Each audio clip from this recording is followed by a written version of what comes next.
Mabiyayang araw po sa lahat. Ako si Samuel. Ang kwento ko po ay may kinalaman sa nangyaring pamimikot sa akin nung araw ng isang babae na kasamahan ko sa trabaho. Itago na lang po natin siya sa pangalang Ilona. Hindi naman po sa pagmamayabang, pero nung araw po kasi, kahit hindi artistahin ang itsura ko at hindi rin kagandahan ang bulto ng katawan ko, marami talaga ang nagkakagusto sa akin. Hindi lang mga babae, maging mga bading. Daig ko pa nga yung mga gwapo sa amin. Meron akong tinatawag nilang malakas na karisma. Palabiro rin kasi akong tao, kaya siguro ganun. Madali akong makabihag. Hindi ko lang akalain na ang katangian kong iyon ang magdadala sa akin ng kapahamakan sa isang nakakatakot na senaryo ng buhay ko na akala ko hindi ko na matatakasan. Iyon po ang bahagi ng buhay ko na gusto kong ibahagi sa inyo. Nagtatrabaho ako noon sa isang pabrika ng sardinas. Breadwinner ako sa pamilya namin. Si tatay kasi ay maagang sumakabilang buhay. Ang nanay ko naman, laging may sakit. Kaya binawalan ko na rin na maglako ng gulay. 3 kaming magkakapatid. Isang 15 anyos na si Samantha. Isang 12 anyos na si Sid. At ako naman noon na 20 anyos na. Kahit marami ang nagpaparamdam sa akin noon ng mga babae, na mga kasamahan ko sa trabaho, deadma lang ako. Hindi ko sila pinapansin o pansinin ko man bilang kaibigan lang. Kasi natatakot din ako na baka ma-inlove ako. Tapos hindi na ako makapag-focus sa pagtulong sa pamilya ko. Baka sa pag-ibig na lang mabaling ang buong atensyon ko. May mga kasamahan nga akong lalaki na naiinggit sa akin. Dahil kung sila raw ang nasa katayuan ko, baka kaliwat kanan na ang babae nila. Kaso hindi ako ganon. Priority ko pa ang nanay at mga kapatid ko nung mga panahon na yon. Dahil alam ko na ako lang ang inaasahan nila. Isa si Ilona sa mga naging kaibigan kong babae sa pabrika. Siya ang pinakabagong pasok noon sa pwesto namin sa production. Mahinhin siya at hindi pala imik. Sa tingin ko, naiiba siya sa mga kasamahan naming babae na magagaslaw at lagi nang nakadikit sa akin. Maganda rin siya at may katawan. Pero sa totoo lang, hindi naman ako nagkagusto sa kanya. Yung paghanga ko, paghanga lang talaga. Dahil magkatabi kami ng pwesto, kaya hindi namin maiwasan na magkakwentuhan, lalo na kapag break time. Hanggang sa tuksuhin na kami ng mga kasamahan namin. Hindi ko naman mabasa kung ano talaga ang nasa isip o ang tingin sa akin ni Ilona dahil mailap talaga siya. Hindi ko rin masabi kung may pagtingin ba siya o kasamahan lang din talaga yung tingin niya sa akin. Hindi naman big deal sa akin yun kasi nga yung mga kasamahan lang talaga namin ang nanunukso sa amin. Bagay daw kami. Summer noon, nang ayain niya kami sa probinsya nila. Nagulat nga kami kasi ang tingin nga namin sa kanya mailap. Sabi niya kasi magpipiesta raw at pinapauwi siya ng nanay at tatay niya. Baka raw gusto naming sumama. May kalayuan ng probinsya nila kaya hindi kami nakasagot agad.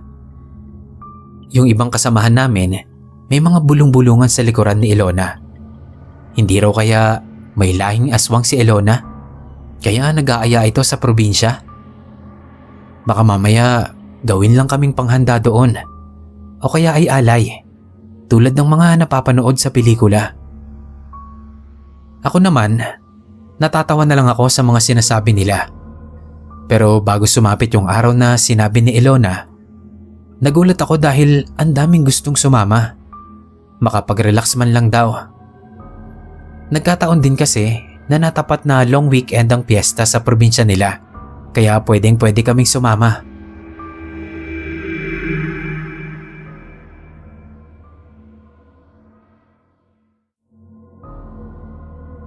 Ako na lang ang hindi pa nagde-decide noon. Hindi ko kasi maiwan si nanay. Pero sabi ng nanay ko, sumama raw ako. wag puro trabaho. Minsan lang naman daw ako mag-e-enjoy. Siya na muna raw ang bahala sa mga kapatid ko. Dahil may basbas naman ni nanay, kaya sumama na rin ako. Nag-iwan na lang ako sa kanila ng panggastos hanggang sa makabalik ako. Pinipilit din kasi ako ng mga kasamahan ko na sumama. 3 days lang naman daw kami doon. Umarkila kami ng van kasi medyo marami kami. Hindi ko naman tandaan basta hindi bababa sa 10. Ewan ko kung bakit sa sasakyan pa lang parang hindi na ako mapakali. Yung tipong kinakabahan ako na hindi ko maintindihan. Samantalang kasiyahan naman yung pupuntahan namin. Naisip ko nga, hindi kaya madidisgrasya kami? Kaya ganun yung pakiramdam ko. Dahil sa isiping yon, ay panay ang dasal ko habang nasa biyahe kami. At nung sa wakas ay makarating na kami, sinalubong agad kami ng mga kamag-anak ni Ilona. Mukhang okay naman sila, asikasong-asikaso kami. Unang araw pa lang namin nag-enjoy na agad kami. Lahat abala sa paghahanda para sa piyesta kinabukasan. Pamilyar naman tayo kung paano ang handaan sa probinsya. Napansin ko lang na panay ang tingin sa akin ni Ilona. Parang may gusto siyang sabihin pero hindi lang niya masabi.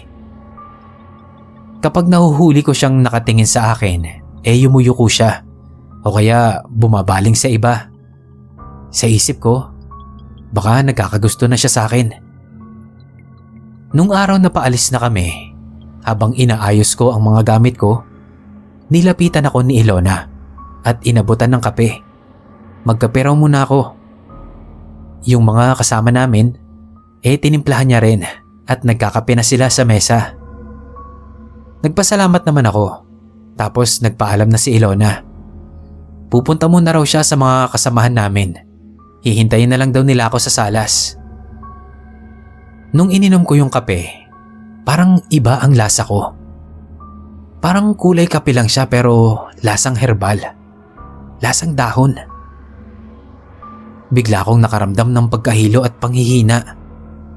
Hanggang sa unti-unti akong hilahin ng antok at tuluyan ng nawala ng malay. Nung magising ako, ay nakatali na ako sa kamang yon na siya rin naming tinulugan ng 2 gabi. Magkahiwalay na nakatali ang mga kamay ko sa ulunan. Sumigaw ako, humingi ng tulong, pero walang pumapasok sa silid na yon. Sobrang takot ako dahil dapat ay nasa biyahe na ako pa uwi. Hindi ko alam kung anong nangyari sa mga kasama ko. Kung nakagapos din ba sila tulad ko sa ibang silid o nakaalis na sila. Pero imposible namang iwan nila ako. Tinatawag ko si Ilona dahil siya lang naman ang makakasagot sa tanong ko. Kaso tila walang nakakarinig sa akin. Sinubukan kong kalagyan ng tali ng mga kamay ko sa abot ng makakaya ko. Naglikot-likot ako sa kama pero wala ring nangyari. Mahigpit ang pagkakatali sa akin. Hanggang sa unti-unti akong mapagod at manghina dahil sa kakasigaw at kakapalag.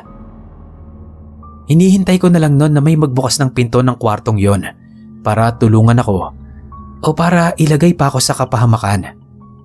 Abot-abot ang dasal ko nung mga sandaling yon. Wala talaga akong ideya sa kung anong nangyayari. Hanggang sa gumabi na, kita ko sa bintana yung dilim sa labas. Pero wala pa rin pumapasok sa loob ng silid na yon para sabihin sa akin kung anong nangyayari. Kung anong kapalaran ang naghihintay sa akin doon.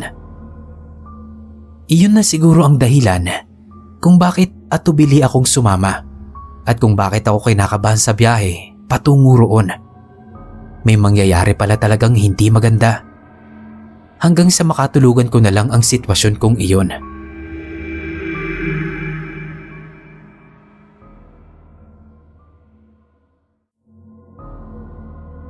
Umasa ako na ang nangyayari sa akin ay panaginip lang. Napagising ko, okay na ang lahat. Baka pauwi pa lang kami o baka nasa amin na ako. Pero pagmulat ko ulit ng mga mata ko, ay nandoon pa rin ako sa higaan na yon at nakatali.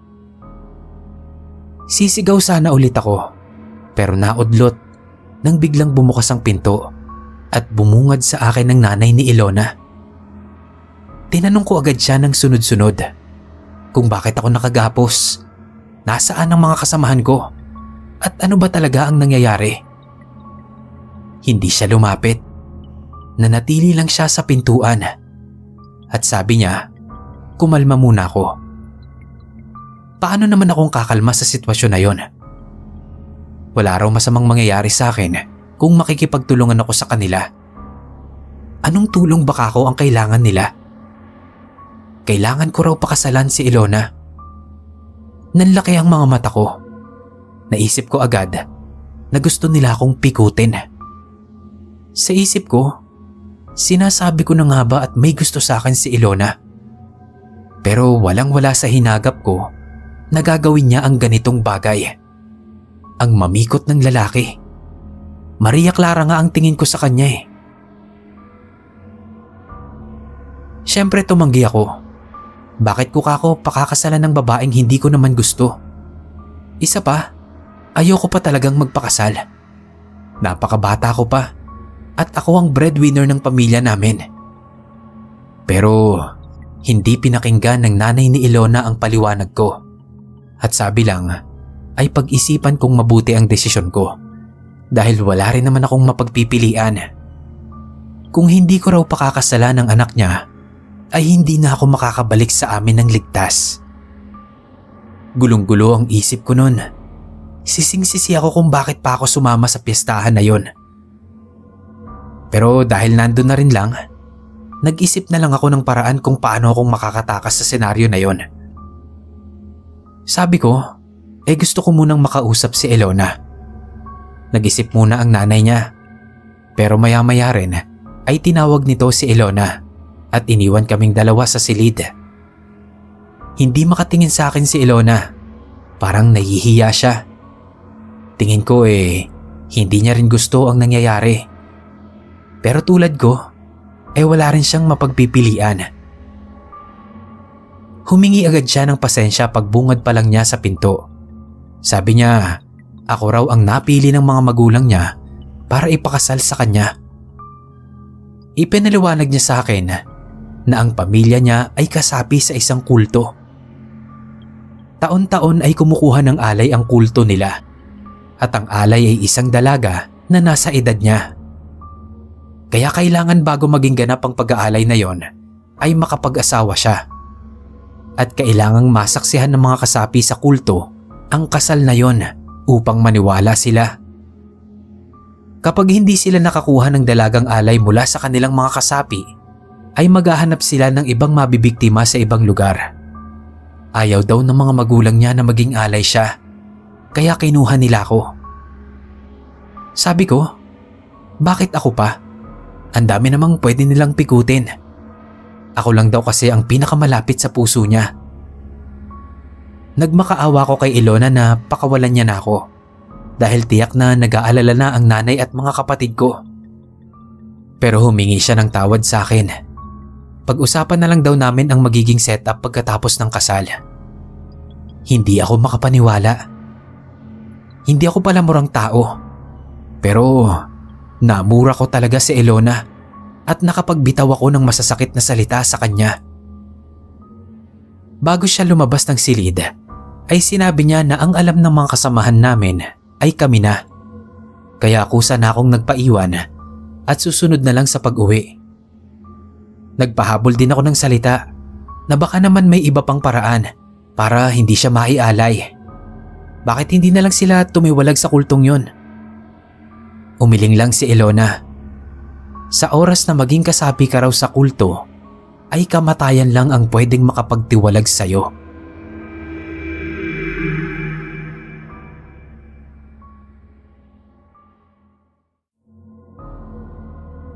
Buong araw at magdamag akong nag-iisip kung paano ako makakaligtas sa nakakatakot na kalagayan ko. Kung magpapakasal ako kay Ilona, maililigtas ko siya at magiging ligtas din naman siguro ako. Kaso lang, ayoko pa talagang magpakasal. Sinubukan ko ulit na kausapin si Ilona. Sabi ko, sumama na lang siya sa akin at itatago ko siya sa mga kakulto nila. Hindi raw pwede dahil ang mga magulang at mga kapatid naman niya ang mapapahamak. Mas makakabuti raw para sa aming dalawa kung susunod na lang ako. Bakit hindi na lang kako namin isumbong sa mga pulis ang gagawin ng kulto nila? Hindi ko raw alam ang sinasabi ko. Masyadong malaki at malawak ang nasasakupan ng kulto nila na maging ang mga pulis sa kanilang bayan ay kasapi nito. Marami rin daw silang miyembro sa iba't ibang lugar, pati na rin sa Maynila. Nagulat ako sa revelasyon na yon. Mukhang hindi ko na mababago ang isip niya. Hindi ko na siya makukumbinsi. Kaya nag-isip na lang ako ng iba pang paraan para makatakas. Nung gabing yon, pumasok si Ilona sa silid para dalhan ako ng pagkain. Sabi ko busog pa ako. Pero kailangan kong magbanyo. Ang nasa isip ko kasi, kapag pinakawalan ako para magbanyo, susunggaban ko ang tinidor at i-hostage ko si Ilona para makatakas ako. Iyon ang inaasahan kong mangyayari. Pero nagulat ako nang tawagin pa ni Ilona ang tatay niya. At sabi rito kailangan kong magbanyo. Umalis saglit ang tatay niya. Pagbalik, ay dala na nito ang isang mahabang baril. Napalunok ako. Inutusan niya si Ilona na ilayo ang pagkain ko bago ko pakawalan. Parang nabasa niya ang nasa isip ko. Nung maalis na ni Ilona ang tali ko, ay dali-dali na itong pinaalis ng tatay niya sa tabi ko. Tapos, tinutukan ako mula pagpunta sa banyo hanggang sa pagbalik ko sa higaan. Nung nasa banyo na ako, panay ang linga ko kung meron akong pwedeng daanan para makalabas doon. O baka meron akong makita na pwedeng ipanlaban sa kanila para makatakas ako.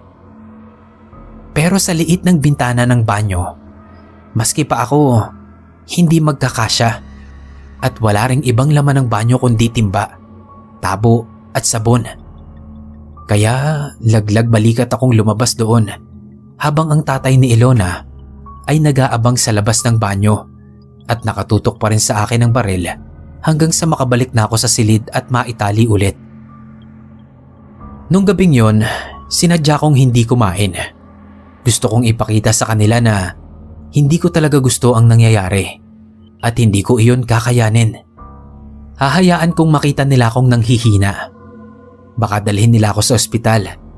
At kapag nangyari yon, tiyak na makakagawa na ako ng paraan doon para makahingi ng tulong sa ibang tao. Pero nung makita ko ang dalang pagkain ni Ilona, bigla akong nagdalawang isip na hindi kumain. Paborito ko kasi ang dala niyang ulam. Adobong baboy na mamantika. Mukhang napakasarap. Kaya lang naisip ko ang kalagayan ko. Kaya umiba ang tingin ko at sinabi kong hindi ako kakain. Nakiusap sa akin si Ilona. At para sa akin, makahulugan ang pakiusap na yon. Sabi niya, kung titiisin ko ang gutom at manghihina ako, hindi ako makakapag-isip ng tama at wala akong magiging lakas para lumaban. Nagkaroon ako ng konting pag-asa. Tinanong ko agad siya kung matutulungan ba niya ako. Hindi siya nagsabi na oo. Basta ang sabi lang niya, kailangan kong magpalakas.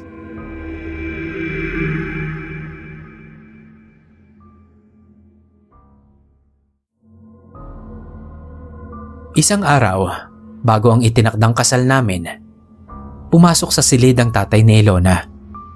Ikinandado yon, tapos ay itinutok sa akin ang baril. Tinanong ko kung bakit, anong nangyayari. Sinenyasan niya ako na huwag lumikha ng ingay kung ayaw ko na mapahamak na ako sa mismong oras na yon. Kaya pala ay may mga taong naghahanap sa akin sa labas. Hindi ko sigurado kung mga pulis yon o investigador o ano. Basta ang dinig ko, hinahanap ako.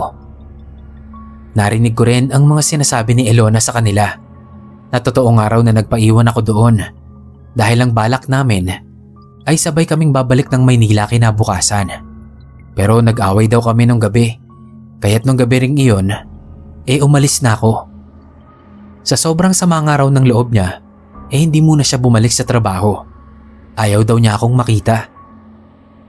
Napapailing na lang ako sa mga kasinungalingang tinahi ni Ilona.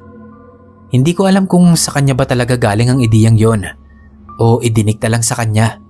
Basta sa mga sandaling iyon ay wala akong ibang nararamdaman kundi puot sa pamilya nila. Tapos nung gabi ring iyon, pinag-ayos nila ako dahil kailangan daw nila akong dalhin sa lugar ng pinuno nila para formal na ipakilala at hingi ng basbas nito sa pagpapakasal namin. Siguraduhin ko raw na hindi ako gagawa ng kahit anong aksyon na magpapahamak sa aming pare-pareho. Napilitan na lang akong tumango. Sumakay kami sa isang owner-type jeep na pag-aari ng tiyuhin ni Ilona. Sobrang layo ng binaybay naming lugar. Masukal at baku-baku ang daan. Yung akala kong napakaliblib na ng kina Ilona, mas liblib pa ang lugar na tinungo namin. Puro kamag-anak niyang lalaki ang kasama ko. Si Ilona lang at ang nanay niya ang babae. Kaya sa isip ko, parang wala akong kalaban-laban. Kung manlalaban ako, baka mamatay lang ako roon ng walang nakakaalam. Sa sobrang tagal ng biyahe namin, nakaidlip na ako. Kinalabit na lang ako ni Ilona nang dumating na kami sa lugar. Grabe, nakakatakot. Liwanag lang mula sa buwan ang nagsisilbing ilaw at puro mga malalaking tent ang nakatayo doon. Wala akong nakitang totoong bahay. May lumapit sa amin na lalaking nakabistidang itim. Nag-usap sila saglit ng tatay ni Ilona, tapos ay umalis na ang lalaki. Hindi kami umalis sa pwesto hanggat hindi ito bumabalik. Ilang saglit pa nang makabalik ito, ay sinenyasan kami na sumunod sa kanya.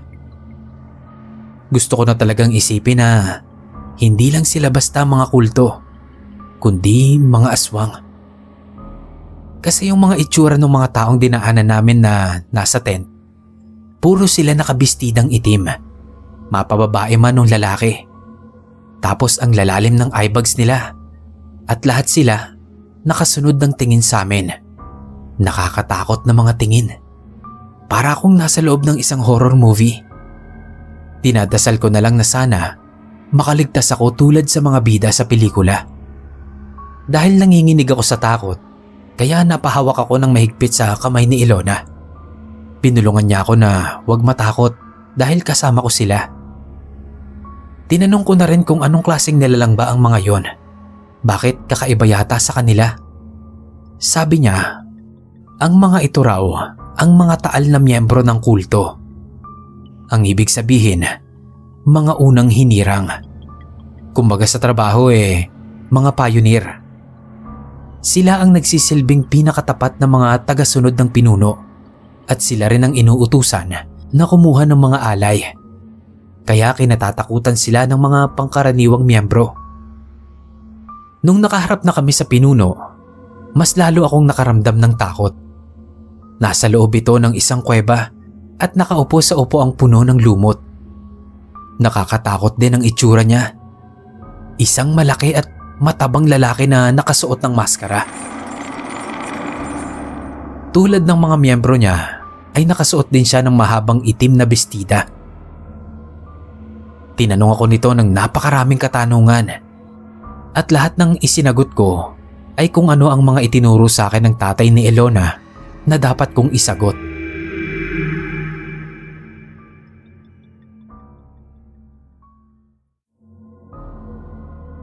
Ang buong akala ko ay ipapakilala lang ako para makahingi kami ng basbas sa kasal. Pero iyon na rin pala ang gabi na bibinyagan ako bilang bagong miyembro ng kulto nila. Binulungan ko si Ilona na ayoko. Papayag na ako akong magpakasal. Basta ayokong maging miyembro ng kulto. Pero sabi ni Ilona, wala na akong magagawa dahil nandoon na kami. Hindi ibibigay ng pinuno ang basbas kung hindi ako magiging kasapi nila. Napatingala ako sa langit.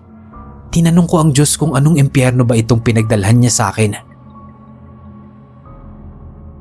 Habang inihahanda nila ang gagawing pagbibinyag sa akin bilang bagong miyembro, tinanong ko si Ilona kung bakit ba sila sumapi sa ganoong kulto. Anong napapala nila? Kapangyarihan daw. Kung sila ay takot sa mga orihinal na miyembro ng kulto, sa bayan ay silang mga bagong miyembro naman ang kinatatakutan ng mga taong hindi nila kaanib. May natatanggap din daw silang ayuda mula sa pinuno buwan-buwan. Ang gagawin lang nila ay sumunod sa batas ng kulto at manahimik sa bawat alay na kinukuha ng kulto mula sa kanilang mga kasapi at maging sa hindi nila kasapi. Hindi ko alam kung matatawa ko o maiinis sa dahilang iyon ng pag-anib ng pamilya ni Ilona sa kulto. Para sa akin, napakababaw na dahilan yon. Kung sa bagay, siguro madali lang na nabilog ang mga ulo nila dahil ang magulang ni Ilona parehong hindi nakapag-aral ayon na rin sa kwento ni Ilona. O baka sumailalim sila sa isang hipnotismo na posibleng meron ang mga miyembrong nanghihikayat sa kanila. Maya-maya pa, tinawag na ako para lumapit sa pinuno. Nanlaki ang mga mata ko nang makita kong may hawak itong punyal. Nangatog ang tuhod ko sa takot nang walang sabi-sabi nitong hiniwaan ang daliri ko at pinatak ang dugo ko sa loob ng isang botelya. Pagkatapos ay ibinigay iyon sa lalaking nasa kaliwa niya. Akala ko nga ay ipapainom sa akin. Pero iba ang ipinainom nito sa akin. Isang baso na naglalaman ng kulay berdeng likido. Kailangan ko raw yun inumin ng diretsyo at walang pag-aalinlangan kung gusto kong makapasa at maging bagong miyembro nila. Tumingin ako kay Ilona. Tumingin ito at tiningnan din ako na parang nakikiusap na gawin ko na lang. Sobrang kabado ko nang luminga ako sa paligid. Para akong napapalibutan ng mga aswang. Kaya dali-dali ko nang ininom ang laman ng baso. Nagganda suka ako sa lasa nun. Lasang lumot na hindi ko mawari. Pero hindi pa doon nagtatapos ang seremonya ng pagbabasbas sa akin. Pinahiga ako sa malapad na kahoy. Tapos bumigkas ng orasyon ang pinuno nila. Habang yung isang miyembro ay pinauusukan ako. Napakabaho ng usok na yon. Nakakasulasok. Hindi ko kinaya ang amoy. Hanggang sa unti-unti akong nawalan ng malay. Hindi ko alam kung may pampatulog yung usok na yon o nawalan lang talaga ako ng malay dahil sa matinding amoy na napakasakit sa ilong.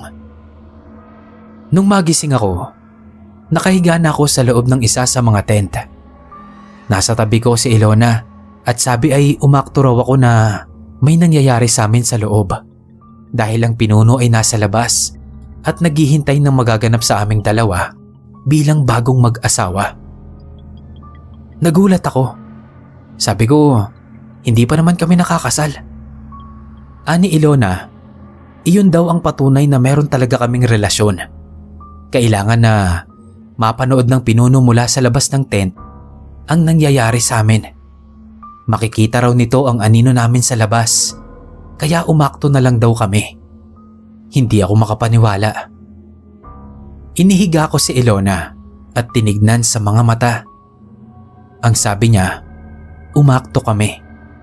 Pero kahit natatakot ako, hindi ko alam kung anong nag-udyok sa akin na totohanin iyon.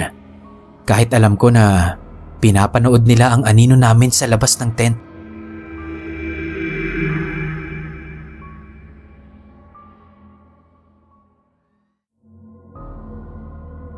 Nang makaraos, ay bigla akong nakonsensya.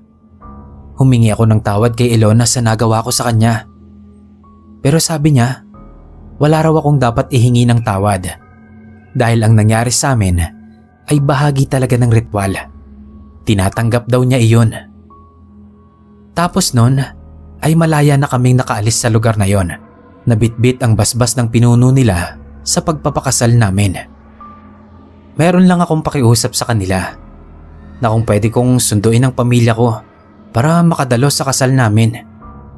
Kaso Hindi nila ako pinayagan. Maaari ko lang daw isama roon ang nanay at mga kapatid ko kapag tapos na ang kasal namin. Dahil doon na raw kami maninirahan.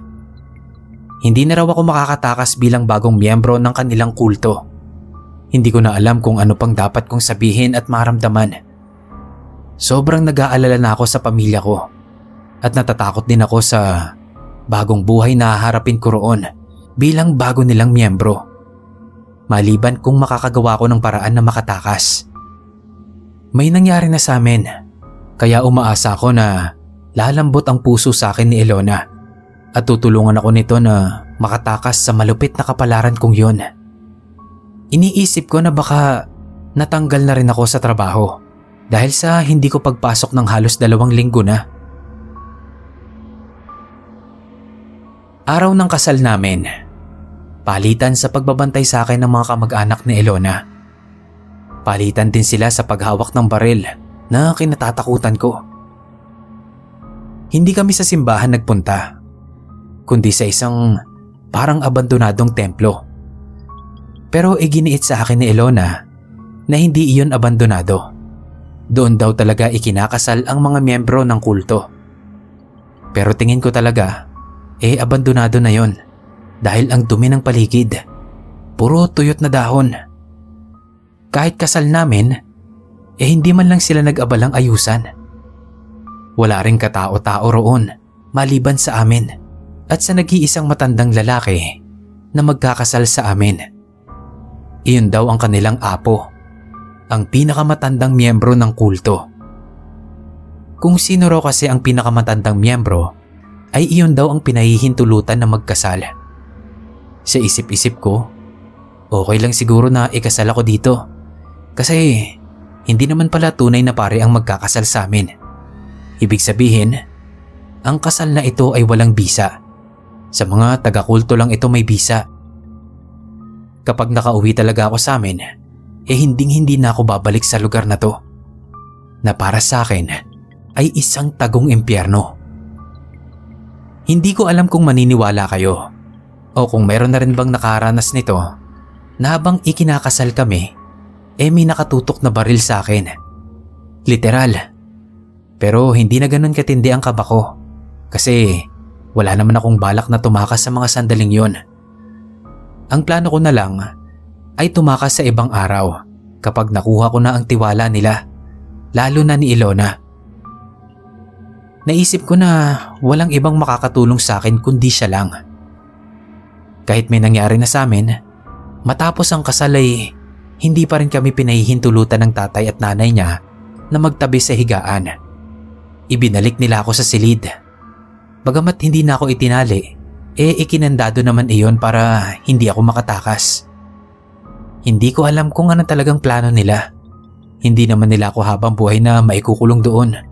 O baka nga iyon lang talaga ang plano nila. Pero naalala ko, ang sabi nila, pagtapos ng kasal ay pwede kong dalhin ang pamilya ko doon. Kung pwede yun, ibig sabihin ay pwede akong umalis para sunduin sila. Nang ipaalala ko yon kay Ilona, anito, hindi raw ako ang susundo sa pamilya ko, kundi ang mga tiyuhin niya. Dahil sa narinig ko, nagbago ang isip ko. Ayokong madamay at maging miyembro din ng kulto ang nanay at mga kapatid ko. Hindi ko na lang sila ipapasundo. Ako na lang kako.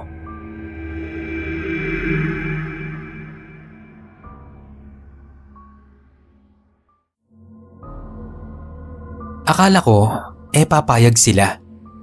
Pero nagulat ako nang sabihin ng nanay ni Ilona na sa ayaw at sa gusto ko, ang pamilya ko ay susunduin sa susunod na araw. Doon na talaga ako nagpanik. Nakiusap ako sa kanila na ako na lang. Huwag nang idamay ang nanay at mga kapatid ko. Kinausap kong mabuti si Ilona. Nagmakaawa ko sa kanya na tulungan niya ako. Pakiramdam ko naman ay naaawa talaga siya sa akin. Nagtatalo lang ang kalooban niya kung susuwayin niya ang utos ng mga magulang at kaanib nila para sa akin. Natatakot din daw kasi siya para sa sariling buhay. Noon niya ipinagtapat sa akin na ang mga sumusuway sa batas ng kulto nila ay ipinapapatay at ito ang ginagawang pagkain ng mga orihinal na miyembro ng kulto. Para daw kanibal ang mga ito. Parang mga aswang na kumakain ng tao. Ayaw daw niyang mangyari yun sa amin kapag nabigo kami sa pagtakas. Pero hindi na ako natatakot para sa sarili ko, kundi para sa pamilya ko. Sa oras na madala sila roon, ay tiyak na pipilitin din silang maging miyembro.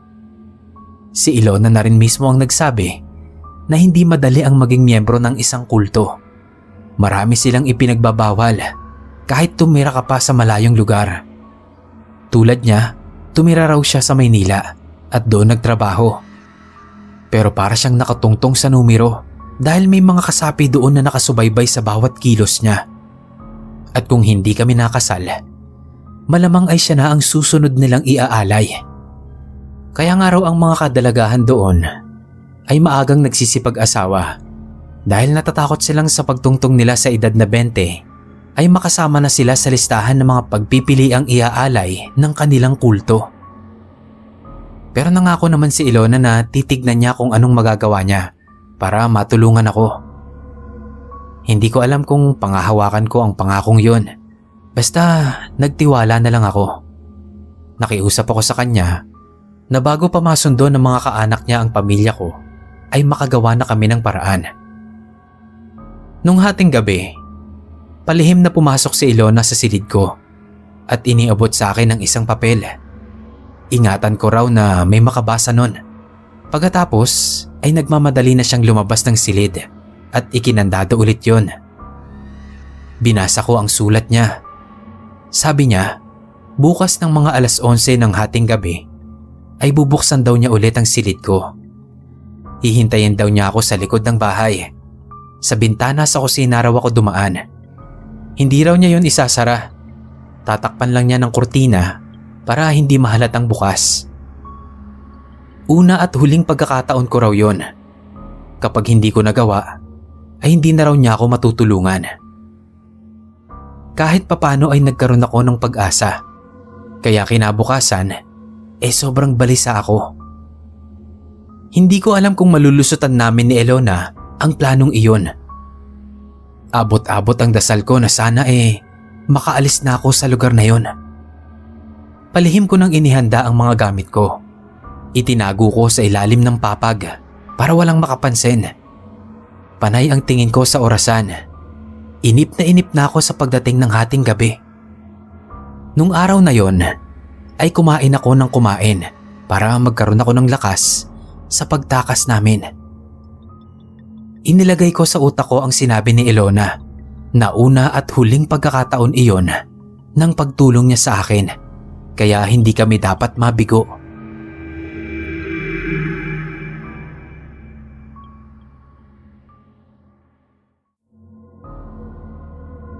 Eksaktong 11:11 ng hating gabi.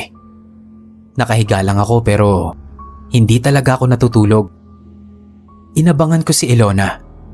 Ilang saglit pa, narinig kong bahagyang bumukas ang pinto ng kwarto. Sumungaw ang mukha ni Ilona. Tinignan ako. At pagkatapos ay isinara na yon.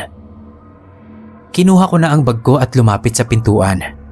Nang i-check ko ang seradora, ay hindi nga iyon nakalak sa labas. Maingat ko iyong binuksan. Sumilip muna ako at luminga sa paligid. Nakita kong natutulog sa sofa ang tiyuhin ni Ilona. Nakanganga pa ito at naghihilik. Angat ang mga paa kong naglalakad patungo sa kusina. Hinawi ko ang kurtina at nakabukas nga ang bintana doon. Sobrang kaba ko dahil ang hirap sampahin ng bintana. Kung hindi ako mag-iingat, ay matatabig ko ang mga kasangkapan sa pagluluto at lilika iyon ng ingay. Hanggang sa natabig ko nga ang kaserola. Mabuti na lang at naagapan ko iyon ng isang kamay ko, kaya hindi tuluyang bumagsak sa sahig. Nang sa wakas ay makasampa na ako sa bintana, nanginginig ang mga tuhod ko na tumalon palabas. Pagtalon ko ay hindi ako nakatayo agad dahil sa kataasan ng bintana. Kaya pakiramdam ko nabali ang binti ko. Kaya lang natakot ako na may makakita sa akin doon, kaya pinilit kong gumapang papalayo roon. Sa malagong damuhan ay saglit muna akong nahiga at pinalipas ang sakit na nararamdaman ng binti ko. Nakita na pala ako ni Ilona kaya nilapitan niya ako. Tinanong niya kung kaya ko raw ba. Tumango ako. Inalalayan niya ako sa pagtayo at ang sabi, sa kakahuyan kami dadaan patungo sa ilog. May bangka daw doon at iyon ang gagamitin namin hanggang makarating kami sa highway. Bakit hindi na lang kako kami dumaan sa kalsada mismo? Tiyak namang wala pang katao-tao roon. Hindi raw pwede dahil umaga at gabi ay may mga miyembro ng kulto ang gising at umaali-aligid sa daanan. Hindi lang naman daw ako ang dayong na-stranded sa lugar. May mga katulad ko rin na binabantayan ng mga kulto. Noon ko lang yun nalaman na hindi lang pala ako ang bihag sa lugar na yon. Pero yung iba daw ay tinatanggap na lang ang kapalaran nila. Meron naman daw winawakasan na lang ang sariling buhay kaysa maging miyembro ng kulto. Marami pa raw itinatagong lihim ang kulto nila. Pero hindi na kailangang malaman ko pa ang mga yon. Ang mahalaga raw ay makatakas na ako. Sabi ko kay Ilona, sumama siya sa akin. Pero tumanggi siya. Kailangan daw niyang makabalik sa higaan niya bago pa magising ang isa sa mga kaanak niya. Tinanong ko siya kung hindi ba siya natatakot sa pagtulong niya sa akin. Umamin siya na takot siya sa mga sandaling yon, pero hindi niya ako matiis. Isa lang ang pakiusap niya, na isekreto ko na lang ang lahat ng nangyari sa akin sa lugar na yon. Tumango ako. Habang binabaybay namin ang kakahuyan, ay may namataan siyang 2 tao na naglalakad sa di kalayuan at makakasalubong namin ang mga ito. Kaya hinila niya ako sa malagong halaman para magkubli. Mga miyembro ring daw ang mga ito. Posibleng naatasan na magbantay sa kakahuyan. Nang makadaan na sa amin ang 2, ay saka namin ipinagpatuloy ang paglalakad na may pagmamadali. Panay ang linga at lingon naming pareho. Lakad takbo kami. Hanggang sa marating na namin ang ilog. May isang bangka nga roon. Kaibigan daw ng tatay niya ang may-ari noon, na isa ring kakulto nila. Nang makasakay na kami sa bangka, hindi pa kami masyadong nakakalayo, ay narinig na namin ang sigaw ng isang matandang lalaki. Pinapahinto kami nito at itinuro pa kami sa 2 lalaki na muntik na naming makasalubong kanina.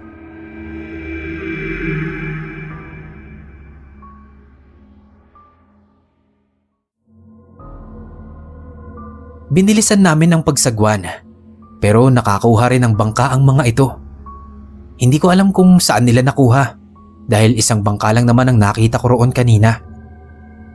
Nabigla ako sa sunod na ginawa ni Ilona. Tumalon siya mula sa bangka. Siya na raw ang bahalang humarang sa mga ito. Umalis na raw ako. Nataranta ako. Hindi ko alam kung anong gagawin ko. Kung itutuloy ko ba ang pagtakas o tutulungan ko si Ilona.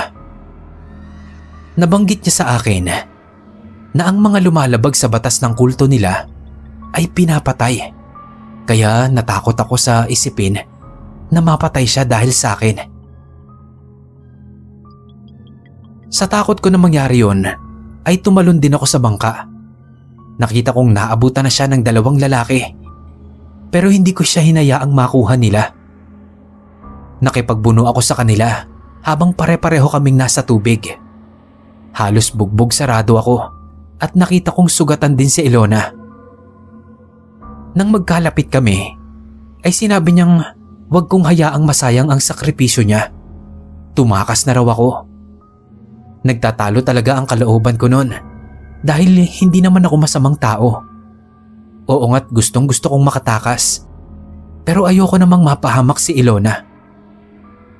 Iginiit niya sa akin na kaya niya pang manatiling buhay, kaya umalis na raw ako. Dahil sa pagpupumilit niya sa akin, kaya lumangoy na ako sa ilalim palayo sa kanila. Alam kong hinahabol pa rin ako ng 2 lalaki, maging ng matandang nagkanulo sa amin. Paglingon ko, nakita kong ginamit ni Ilona ang pagkakataong iyon para makaahon sa ilog at makaalis na rin doon. Kahit papaano nakahinga ako ng maluwag para sa kanya. Awa ng Diyos ay hindi naman ako naabutan ng mga humahabol sa akin. Nagawa ko silang iligaw matapos kong sumisid sa malalim. Mabuti na lang at marunong ako. Kaya kong tumagal ng ilang minuto sa tubig dahil laking ilog din ako sa Maynila. Sa wakas ay nakabalik ako sa amin. Umiyak ang nanay ko at ang mga kapatid ko nang malaman nila ang nangyari sa akin. Pero binilinan ko sila na huwag iyong sasabihin kahit kanino.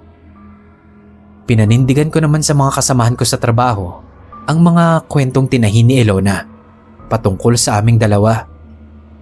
Pero hindi ako matahimik. Iniisip ko kung anong nangyari kay Ilona. Nag-iisip ako ng paraan kung papaanong makakabalita sa kanya. At kahit na nakalipat na kami ng tirahan para hindi kami masundan ng mga miyembro ng kulto at sa ibang pabrika na rin ako nagtatrabaho, ay nandoon pa rin ang takot ko.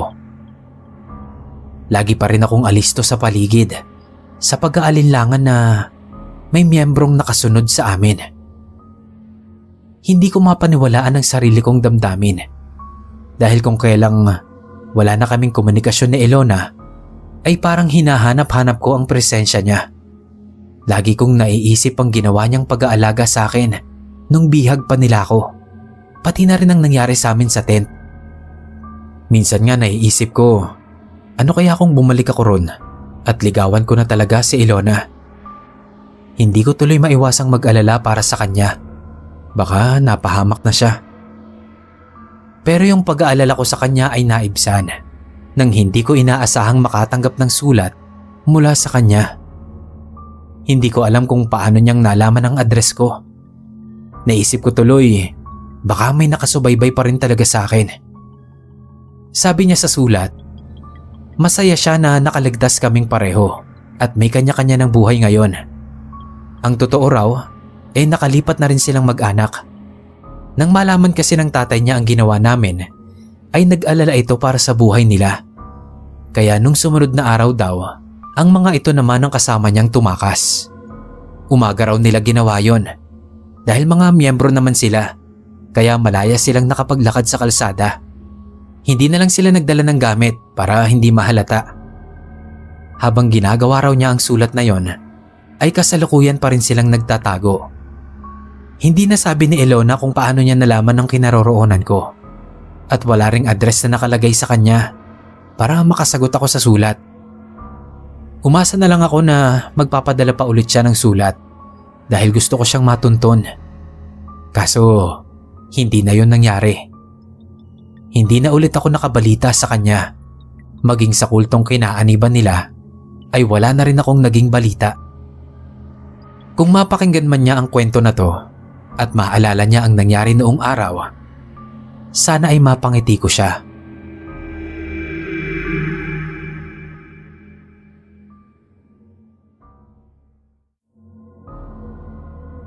Kung naniniwala kayo sa sanib, pakinggan niyo itong kwento ko. Medyo masalimuot lang pero naniniwala akong totoo ito. Dahil ako mismo ang nakaranas. Ako nga pala si Sasha, tubong Manila pero matagal na akong naninirahan sa bayan ng papa ko sa Nueva Ecija. Nung elementary pa lang ako, ay sa Maynila ako naninirahan kasama ng mama at lola ko. Hiwalay sila ni papa, kaya hindi namin ito kasama. Graduating na ako ng elementary nung mamatay si lola. Si mama naman, after kong makagraduate, ay nagpas siyang mangibang bansa. Kaya kinontak niya si papa. Nakiusap siya rito na habang nasa ibang bansa siya, ay si papa na muna raw ang mag-alaga sa akin. Nahirapan na kasi si mama noon nang mawala si lola. Dahil hindi niya alam kung paanong patatakbuhin ang karinderyang naiwan nito. Pumayag naman si papa. Sobrang lungkot ko nun kasi ayokong umalis si mama. Ayokong iwan niya ako kay papa. Sa litrato at pangalan ko lang kasi kilala ang papa ko nung mga panahon na yon. Nung maiwan na ako sa kanya, ay nag-aalangan akong kumilos. Lalo na at may ibang pamilya na pala siya. May asawa at isang anak na babae na mas matanda sa akin ng 2 taon. Ibig sabihin, nauna silang maging pamilya ni Papa kaysa sa amin ni Mama. Mabait naman si Ate Irene. Pero si Tita Salve na madrasta ko, mukhang hindi niya ako gusto at hindi ko naman siya masisisi dahil anak ako ng asawa niya sa ibang babae. Pero wala akong magagawa dahil yun ang kapalaran ko. Naging close kami ni Ate Irene. Kapag may kaaway siya, kaaway ko rin. Kapag may umaaway sa akin, inaaway din niya. Parang naging mag-best friend nga kami. Pagtungtong namin ng high school, medyo dumistansya na sa akin si Ate Irene kasi nagkaroon na siya ng boyfriend. Yun na yung lagi niyang kasama. Ako naman, ewan ko kung bakit hindi ako nagkaroon ng ibang malapit na kaibigan. Kay Ate Irene lang talaga ako nasanay. Pero sa ibang tao, naging mailap ako. Pero kahit hindi na kami madalas na magkasama ni ate, dahil na rin sa boyfriend niya, masaya naman ako para sa kanya. Ibinuhos ko na lang ang atensyon ko sa pagbabasa ng mga libro at panonood ng TV ng mag-isa. Hanggang isang araw, kumatok sa kwarto ko si Ate Irene na umiiyak at parang takot na takot. Pinapasok ko siya at tinanong kung anong nangyari. Sabi niya, tulungan ko raw siya kasi ilang gabi nang may gumugulo sa isip niya. May malaki raw siyang problema. Pinakalma ko muna si Ate Irene bago ko siya inusisa. Nung kalmado na siya, sinabi niya sa akin na may anino raw na laging sumusunod sa kanya nitong mga nakaraang araw. Una hindi niya pinapansin, pero kahit sa kwarto niya, sinusundan daw siya. Natatakot raw siya. Nagulat ako sa sinabi ni Ate Irene at natakot din talaga ako. Nag-offer ako na doon na muna siya matulog sa kwarto ko. Magtabi na lang kami. Pumayag naman siya. Nung nakahiga na kami, napansin ko na panay ang linga niya habang halos italokbong niya na yung kumot sa mukha niya. Para mapanatag si Ate Irene, ay inaya ko siyang magdasal kami. Sumunod naman siya. Pagkatapos naming magdasal, nahiga na ulit kami. Niyakap ko siya hanggang sa makatulog siya.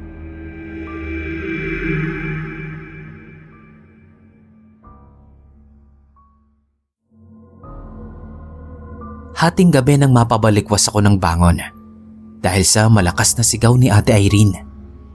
Takot na naman siya at panay ang sigaw na may anino raw. Nandoon daw ang anino sa loob ng kwarto ko. Luminga ako at tinignan ang bawat sulok ng kwarto. Wala naman akong nakita pero kinabahan ako sa sinabi ni Ate Irene. Tumayo ako para sana ikuha siya ng tubig sa kusina para kumalma siya. Kaya lang bigla niya akong pinigilan sa braso. Huwag ko raw siyang iwan. Hindi na ako lumabas ng silid. Pinakalma ko na lang si Ate Irene. Sinubukan ko siyang kausapin sa ibang bagay para mawala sa aninong sinasabi niya ang isip niya. Kaso, hindi ko naalis ang atensyon niya ron. Tinanong ko siya kung sinabi na ba niya kay Tita Salve ang tungkol doon. Umiling siya. Ayaw daw niyang sabihin. Alam niya daw na hindi siya paniniwalaan nito. Pinilit ko kay Ate Irene na sabihin namin kasi baka matulungan siya ng mama niya sa nararanasan niya. Tumanggi pa rin siya. Kaya hindi ko na lang siya pinilit. Kinabukasan, tanghali na tulog pa rin si Ate Irene. Siguro dahil sa puyat, dahil hindi siya masyadong nakatulog kagabi. Ako rin naman. Kailangan ko talagang bumangon ng maaga dahil marami akong gawain. Kahit kasi lumaki na kami, hindi pa rin ako pwedeng magpabanjing-banjing sa bahay. Dahil alam ko na laging nakamata sa akin si Tita Salve. Ramdam ko na mabigat pa rin ang loob niya sa akin. Kaya naman patuloy kong ginagawa ang mga gawaing bahay, maski yung mabibigat na hindi na dapat. Paglabas ko ng kwarto, ay hinanap sa akin ni Tita Salve si Ate Irene. Hindi raw niya kasi ito nakita sa kwarto. Sabi ko, sa kwarto ko natulog si ate. Baka kako napasarap ng tulog, kaya hindi pa nagigising. Nung makatapos na ako sa mga gawaing bahay, nagtaka ko dahil hindi pa rin lumalabas ng kwarto si Ate Irene. Sinilip ko siya para i-check. Pagbukas ko ng pinto, nagulat ako sa nabungaran ko. Nakatalong ko sa isang sulok si Ate Irene. Yakap ang sariling tuhod at takot na takot. Nagmamadali ko siyang nilapitan. Paulit-ulit kong tinanong kung anong nangyayari. Hindi siya makapagsalita. Nanginginig ang mga labi niya. Parang may gusto siyang sabihin na hindi niya masabi. Tumayo ako. Gusto kong tawagin si Tita Salve, pero sa pangalawang pagkakataon ay pinigilan niya ako. Ayaw daw niyang malaman ng kahit na sino ang nangyayari sa kanya. Naupo ako sa tabi niya. Tinanong ko kung may problema ba sila ng boyfriend niyang si Luis. Baka naman ito ang dahilan. Sinabi lang niya yung tungkol sa anino. Tigas na tanggi niya. Wala raw kinalaman si Luis sa nangyayari sa kanya at wala rin daw itong alam tungkol doon. Nakaramdam ako ng awa kay Ate Irene. Hindi ko alam kung ano talaga ang nararanasan niya. Basta ang alam ko lang, balisang balisa siya. Niyakap ko ulit si Ate Irene habang nag-iisip ako ng paraan kung paano ko siyang matutulungan. Maya-maya, inangat ko ang mukha niya at sabi ko kung ayaw niyang malaman ng iba ang pinagdadaanan niya, kailangan niyang ayusin ang sarili niya. Baka kasi mahalata ni Tita Salve o ni Papa na meron siyang hindi magandang pinagdaraanan. Tumango-tango si Ate Irene. Inalalayan ko siyang tumayo. Tapos tinignan niya ang sarili niya sa salamin. Ako na mismo ang nagsuklay at nagpuyod sa buhok niya. Tapos pinunasan ko yung pawis niya. Nag-aalangan pang lumabas ng silid si Ate Irene. Kinumbinsi ko lang siya.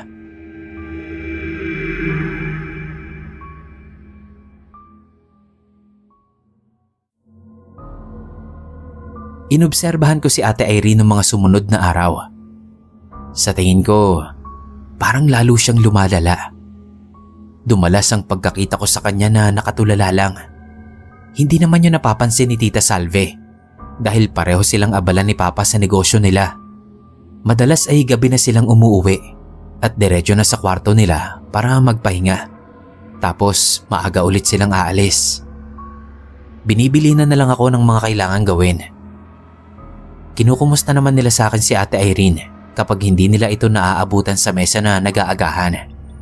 Sinasabi ko na lang na okay lang ito.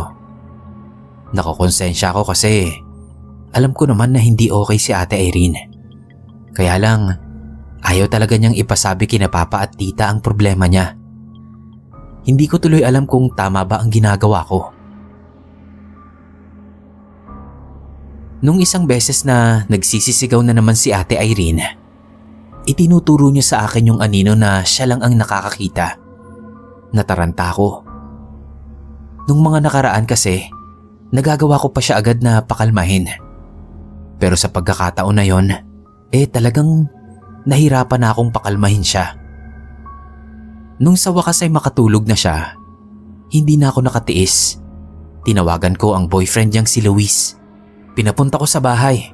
Kahit alam ko na magagalit si Ate Irene, ginawa ko pa rin. Baka kasi hindi lang niya sinasabi sa akin. Baka may problema talaga sila ni Luis. Kaya gusto ko itong kausapin. Naisip ko pa nga, hindi kaya buntis si Ate Irene? O kaya may ibang babae si Luis? Dumating naman agad si Luis. Tinanong ako kung bakit gusto ko siyang makausap. Hindi na ako nagpaligoy-ligoy pa. Sinabi ko na agad ang gusto kong sabihin tungkol sa problema ni Ate Irene. Nagulat si Luis. Nung huling beses daw na magkausap sila, humingi ng cool off si Ate Irene. Kahit ayaw niya wala naman daw siyang magagawa. Tinatawagan raw niya ito. pero hindi sinasagot ang tawag niya maski text. Akala raw niya, kaya ko raw siya pinapunta ay inutusan siya ni Ate Irene para magkaayos na sila. Wala naman daw talaga kasi silang naging problema. Bigla na lang umiwas si Ate Irene. Iniisip nga niya na baka may iba na ito kaya nanlamig sa kanya. Sabi ni Luis, hindi raw pwedeng itatago ko na lang ang nangyayari. Kailangan din daw iyong malaman ni Tita Salve at ng papa ko. Dahil sa oras na lumala pa ang kondisyon ni ate, ay may pananagutan daw ako. Napaisip ako sa sinabi ni Luis. May punto siya. Kaya nung gabi ring iyon ay tinangka kong kausapin sina papa. Pero sabi ni papa, si Tita Salve na lang ang kausapin ko dahil pagod siya. Nag-alangan naman akong lumapit kay Tita Salve nang makita ko itong may kausap sa telepono. Naisip kong ayaing magsimba si Ate Irene. Tumango naman siya, pero wala siya sa sarili. Inalalayan ko siya na makaligo at makapagbihis. Sumusunod naman siya sa sinasabi ko. Nag-tricycle kami hanggang sa simbahan. Pagbaba doon, hindi agad humakbang si Ate Irene. Tumayo siya ng ilang saglit at tinitigan ng simbahan. Binulungan ko siya. Sabi ko, walang misa sa araw na yon, pero papasok kami sa loob at magdarasal para mawala na yung kung anumang bumabagabag sa kanya. Nagsimulang humakbang si ate, pero nung nasa loob na kami, ay bigla na lang may takot na rumihistro sa mukha niya. Hinawakan ko siya sa kamay. Sabi ko, huwag siyang matakot. Kasama niya ako. Humigpit ang hawak niya sa kamay ko. Tapos bigla ring lumuwag at nagtatakbo na siya palabas. Hinabol ko siya. Hindi ko na siya mapilit na bumalik kami sa loob. Ayaw daw niya. Magagalit daw ang anino. Lalo daw siyang pahihirapan. Sabi ko sa kanya, kaya nga kami papasok sa simbahan at magdarasal para mawala na yung anino na kinatatakutan niya. Nagulat ako dahil sinigawan niya ako. At sabi, hindi ko raw siya naiintindihan. Wala na akong nagawa, kaya umuwi na lang kami.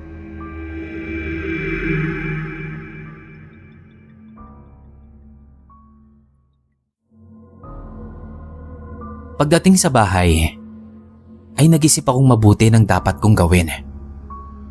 Hindi ko na kasi pwedeng ipagsawalang bahala ang nangyayari kay ate. Sobrang apektado na rin ako. Maging siya, lagi na lang siyang nakakulong sa kwarto. Kailangan na talagang malaman nila papa.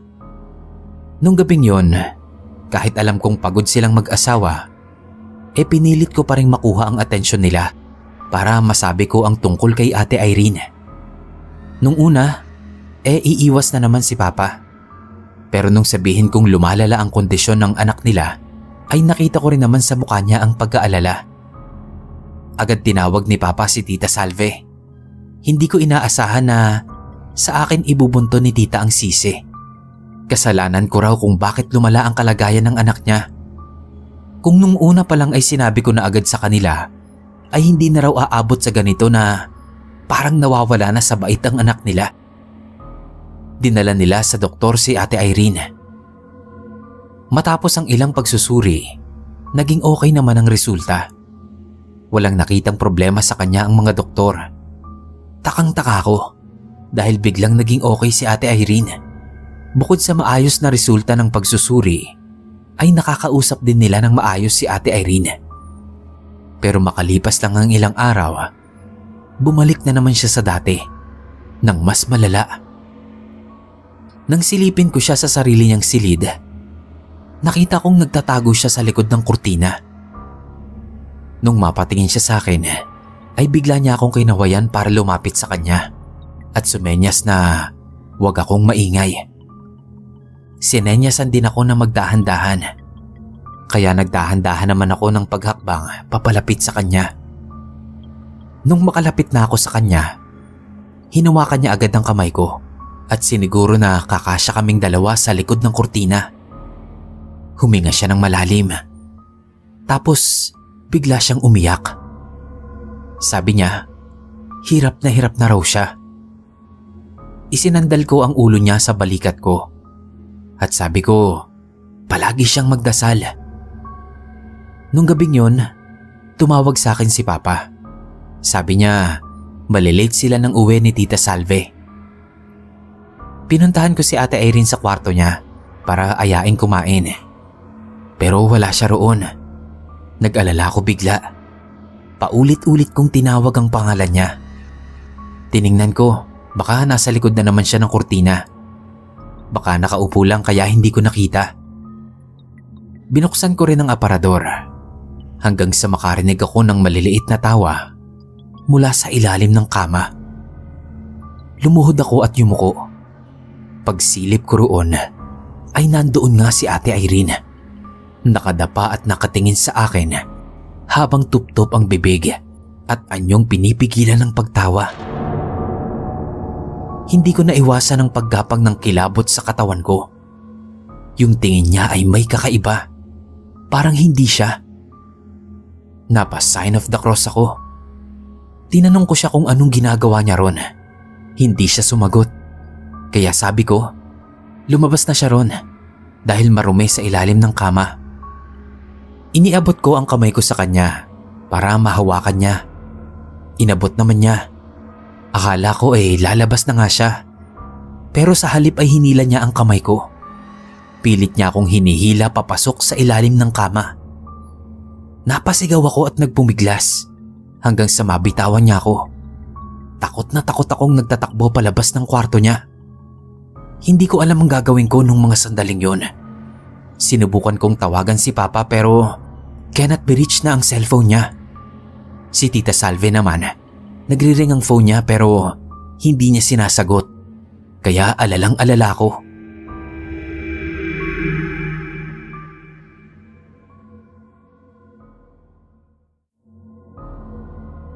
Nakatayo na ako nun sa pintuan at inaabangan ng pagdating nila Papa. Naramdaman ko na may presensya sa likod ko kaya unti-unti akong lumingon. Paglingon ko, nakatayo sa likuran ko si Ate Irene. Masama ang tingin sa akin. Napaatras ako nang humakbang siyang papalapit sa akin. Sabi ko sa kanya, kung ano man ang nararamdaman niya ngayon, ay paglabanan niya. Pupunta ka ako kami sa pare o kaya sa albularyo. Baka sakaling sila ang makatulong sa kanya. Sasabihin ko kay na Papa. Hindi siya umimik. Nagpatuloy siya ng paghakbang papalapit sa akin. Nagpa siya akong lumabas dahil natatakot na talaga ako. Pero bago pa ako makalabas ng pintuan, ay tumakbo na siyang papalapit sa akin at hinila ang buhok ko papasok sa loob. Pilit ko namang inaalis ang pagkakasabunot niya sa akin. Sobrang higpit ng hawak niya sa buhok ko. Galit na galit siya na para bang magkaaway kami. Ako naman, umiiyak na ako sa nerbiyos. Hanggat maaari ayokong saktan si Ate Irene. Kaya pinipilit ko na lang na makawala sa kanya para makatakbo ko palabas. Buti na lang at dumating na sina Papa. Ang akala nila nag-aaway talaga kami, kaya inawat nila kami. Pinagalitan pa ako ni Tita dahil ang akala niya nilalabanan ko si ate. Pero ipinaliwanag ko sa kanila ang nangyari. Hindi pa sana nila ako paniniwalaan. Pero biglang tumawa ng tumawa si Ate Irene. As in, humahalakhak talaga siya. Kaya maging sina Papa at Tita Salve nangilabot na rin. Nung gabi ring iyon ay tumawag ng pare si Papa. Nanahimik naman si Ate Irene. Walang narinig sa kanya ang pare, ni katiting na boses o ingay. Sabi ng pare, base sa mga kwento ko at base na rin sa nakikita niyang pananahimik ni Ate Irene, ay may sumanib nga rito.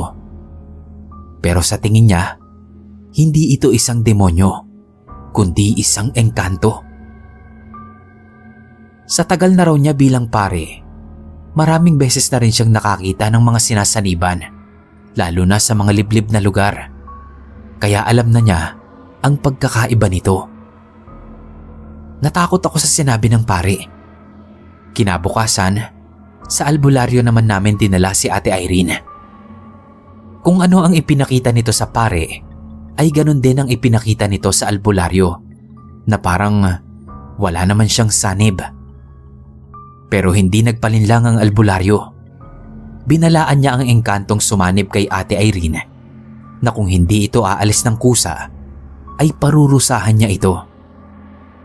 Dahil hindi pa rin tumitinag si Ate Irene, kaya pinalabas muna kami ng albularyo. Siya na raw ang bahala.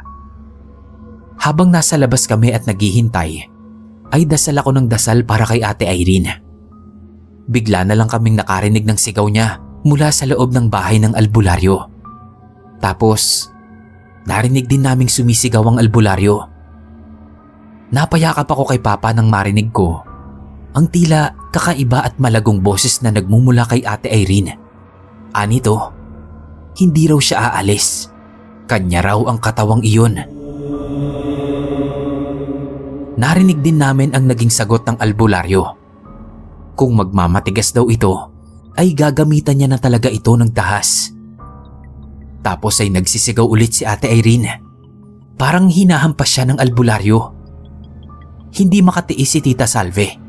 Papasok na sana siya sa loob, pero pinigilan siya ni Papa. Sinabing hayaan niyang gawin ng albularyo ang dapat nitong gawin para mapaalis nito ang engkantong sumanib kay Ate Irene. Iyak nang iyak si Tita Salve. Awang-awa siya sa anak niya. Ganon din ako. Iyak din ako ng iyak dahil alam kong nahihirapan na ang ate ko. Pero pare-pareho kaming walang magawa kundi ang maghintay.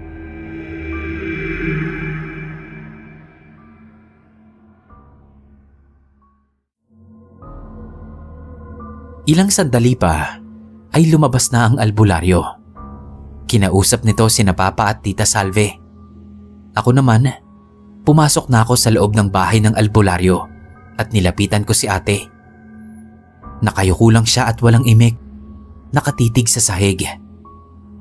Naupo ako sa tabi niya at tinanong ko kung okay lang ba siya. Marahan siyang tumango. Nang makauwi na kami ng bahay, tinanong ko si Papa kung anong sabi ng albularyo. Magaling na ba si Ate Irene? Kung napalayas ba nito yung engkanto na sumasanib kay ate? Sabi ni Papa, napaalis na raw ng albularyo ang engkanto sa katawan ni ate. Tapos, wala na siyang ibang sinabi bukod doon. Nagduda ako sa sinabi ni Papa. Baka ayaw lang niyang mag-alala at matakot pa ako. Kasi yung mukha niya, hindi pa rin maitatago ang pag-aalala eh. Nung mga sumunod na araw, nanatili pa ring matamlay si Ate Irene. Magsisimula na ang pasokan nun sa college. Pero hindi mo na pinapasok ni Tita si ate dahil mukhang hindi pa bumabalik ang sigla nito. Nalungkot talaga ako ng sobra dahil hindi ko akalaing mapapatigil sa pag-aaral si Ate Irene sa ganoong dahilan. Pinuntahan ko si Ate Irene sa kwarto niya. Sinubukan ko siyang pasiglahin. Pinaalala ko sa kanya kung gaano kasaya sa school at pinaalala ko rin sa kanya si Luis. Sinabi ko sa kanya na lagi siya nitong kinukumusta. Kahit ang totoo hindi naman talaga siya naalalang dalawin ito matapos malaman yung nangyari sa kanya. Ni hindi rin siya kinukumusta sa akin kahit sa text man lang. Pero sa dami ng sinabi ko ay nanatili pa ring walang kibo si Ate Irene. Para bang hindi niya ako naririnig. Hinawakan ko ang kamay niya at sabi ko, miss na miss ko na siya. Ang pagiging aktibo niya sa lahat ng bagay. Kaya sabi ko, sana bumalik na siya sa dati. Narinig ko na nagsalita siya sa mahinang boses. Ang sabi niya, gusto na raw niyang magpahinga. Tapos nahiga na siya at nagkumot ng maayos. Kaya iniwan ko na siya. Akala ko mapapabuti na ang kalagayan ni Ate Irene. Pero sa pagdaan ng mga araw ay mas lalo lang siyang tumatamlay. Ilang ulit pa siyang binalik-balikan ng pare, maging ng albularyo. Kaya umasa talaga kami ni na Papa na magiging okay na si Ate Irene. Pero isang araw Napabalikwas ako ng bangon nang marinig ko ang malakas na sigaw ni Tita Salve mula sa kwarto ni Ate Irene. Dali-dali akong tumayo at nagpunta roon. Naabutan kong iniiyakan ni Tita Salve si Ate Irene. Nakasubsob ang mukha niya sa katawan nito. Nanlamig ako at hindi makapaniwala. Para akong binagsakan ng mabigat na bagay nang sabihin ni Tita Salve na wala na si ate. Napaupo na lang ako sa isang sulok at umiyak ng umiyak. Sinisisi ko ang sarili ko. Tama si tita. Kung sinabi ko na sa kanila nung umaga pa lang ang pinagdadaanan ni Ate Irene, ay baka naagapan pa ito. Baka hindi lumala ang pagsanib dito ng engkanto. Baka nagawa pa itong mapalaya sa katawan ng ate ko. Dapat hindi ko sinunod si Ate Irene sa pakiusap niya na wag ko iyong sasabihin kahit kanino. Habang nakaburol si Ate Irene, ako naman ang natutulala dahil hindi ko mapaniwalaan na nasa loob na siya ng kabaong na yon. Hindi ko lubos maisip na ganoon lang kadali at kabilis ang mga pangyayari na magiging dahilan ng pagkawala niya sa amin. Nilapitan ko ang kabaong at kinausap si ate. Sabi ko sa kanya, sana ay nakuha niya na ang katahimikan at kapayapaan na inagaw sa kanya ng engkanto na yon. Palaisipan sa akin kung napaalis nga ba ng albularyo ang engkanto o nalinlang din ito ang albularyo. At ang totoo ay nanatili lang ito sa katawan ni ate hanggang sa tuluyan ng sumuko ang katawan ni Ate Irene. Ang daming tanong sa isip ko noon. Sobrang gulo ng utak ko nung mga araw na yon.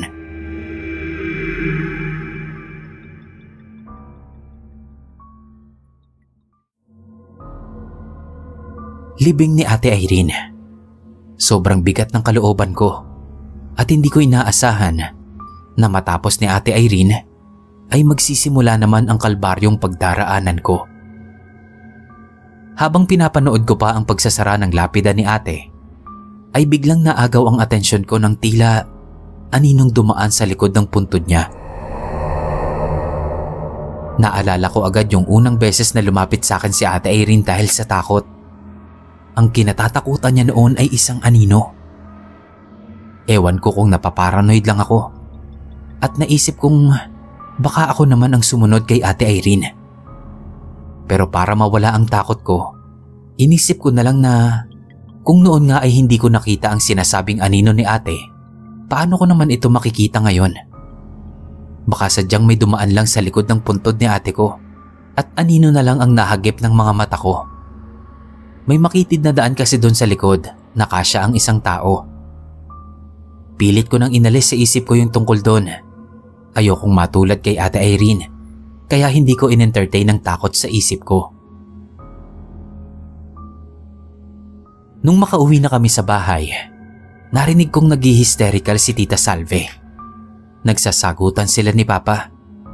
Sabi niya, sana raw ay ako na lang ang nawala. Sinadya ko raw na hindi ipaalam agad sa kanila ang nangyayari kay ate dahil gusto ko talaga na mawala ito. Sobrang sama ng loob ko sa mga narinig ko kay Tita Salve.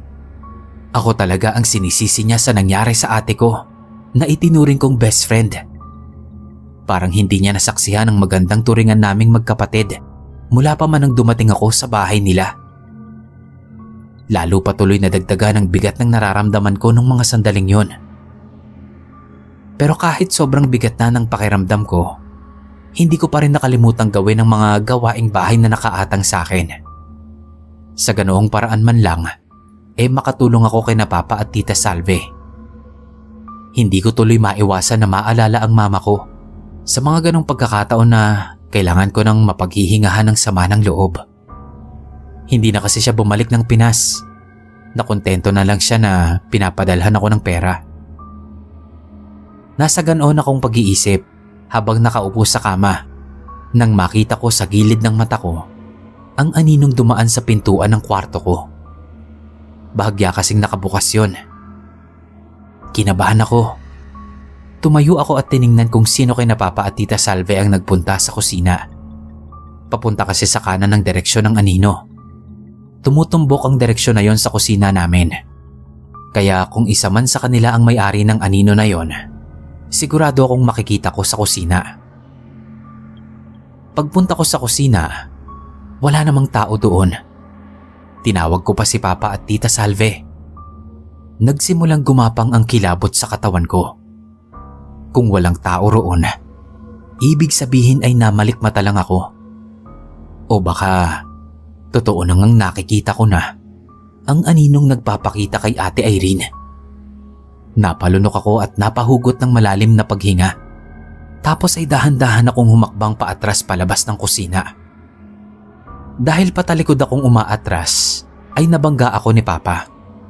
Tinanong ako nito kung bakit patalikod ang hakbang ko. Umiling lang ako. Tinanong ko siya kung nanggaling ba siya sa kusina. Natatawang napapailing si Papa. Nakita ko naman daw na papunta pa lang siya. Ikukuha niya ng tubig si Tita Salve. Bakit daw? Sabi ko, wala lang. Tapos ay bumalik na ako sa kwarto.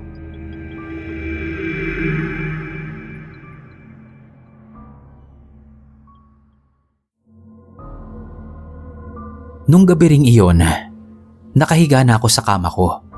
Pero hindi ako makatulog. Tuwing pipikit ako, ay nakikita ko si Ate Irene. Gusto ko naman siyang makita. Kaso ang nakikita ko sa kanya ay yung nakakatakot na tingin niya sa akin. At hindi yung ate at kaibigan ko na katauhan niya. Pagdilat ko, ganun na lang yung panghihilakbot ko nang makita ko mismo sa harapan ko ang itim na imahe na katulad ng isang malaking anino. Napasigaw ako sa takot at napatalukbong ng kumot. Siguro ay tulog na sina Papa at Tita Salve, kaya hindi nila narinig ang sigaw ko. Habang nasa loob ng kumot, ay nagdarasal ako.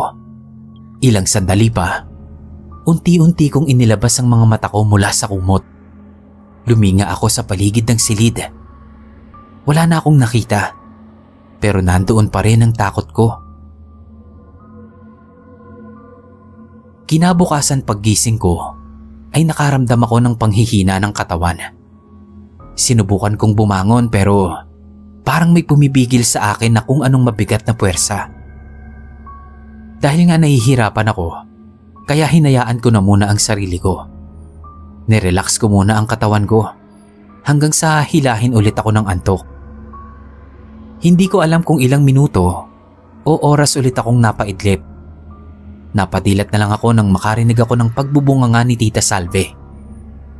Narinig kong sinasabi niya kay Papa na tanghali na raw nasa higaan pa ako. Sabi naman ni Papa ay hayaan na lang muna akong makatulog.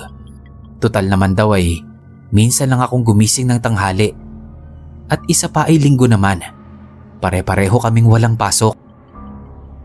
Dahil sa pagtatalong iyon, ay pinilit ko ang sarili ko na bumangon. Kaya lang pagbangon ko, namamanhid naman ang mga paa kong hindi ko magawang ilipat sa sahig. Tapos yung mga daliri ko, napansin kong mga nakabaluktot. Kinilabutan ako sa mga nangyayari sa akin ng umagang yon. Alam kong hindi yon pangkaraniwan. Tinawag ko si Papa. Humingi ako ng saklolo. Dali-dali naman akong pinuntahan ni Papa at tinanong kung anong nangyayari sa akin. Sinabi ko sa kanya ang totoo. Natatakot ako at umiiyak kay Papa. Sabi ko, ayokong magaya kay Ate Irene. Ayokong masaniban tulad niya. Pinatahimik ako ni Papa. Huwag ko raw banggitin ang ate ko dahil baka marinig ni Tita Salve at mapag-initan na naman ako. Huwag daw akong mag-alala. Ipapadoktor daw niya ako. Umasa ako na gagawin ni Papa ang sinabi niya, tulad ng ginawa nila kay ate. Ipinadoktor nila. Pero hindi iyon nangyari. Ang sabi ni Papa, nalipat siya ng ibang branch sa trabaho. Kaya sobra siyang nai-stress ngayon. Kaya hindi rin niya ako maasikaso. Naiintindihan ko naman.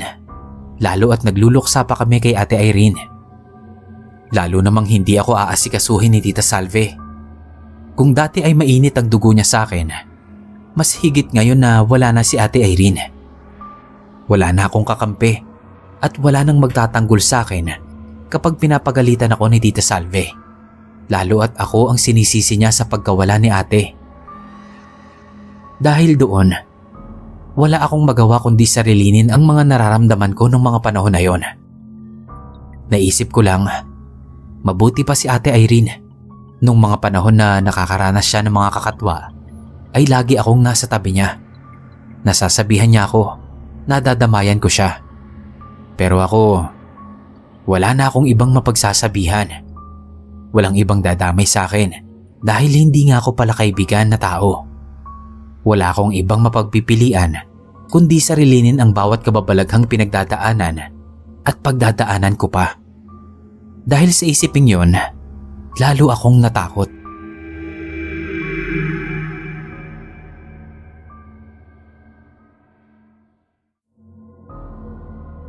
Bawat araw na dumadaan ay nararamdaman kong palala pa ng palala ang kondisyon ko.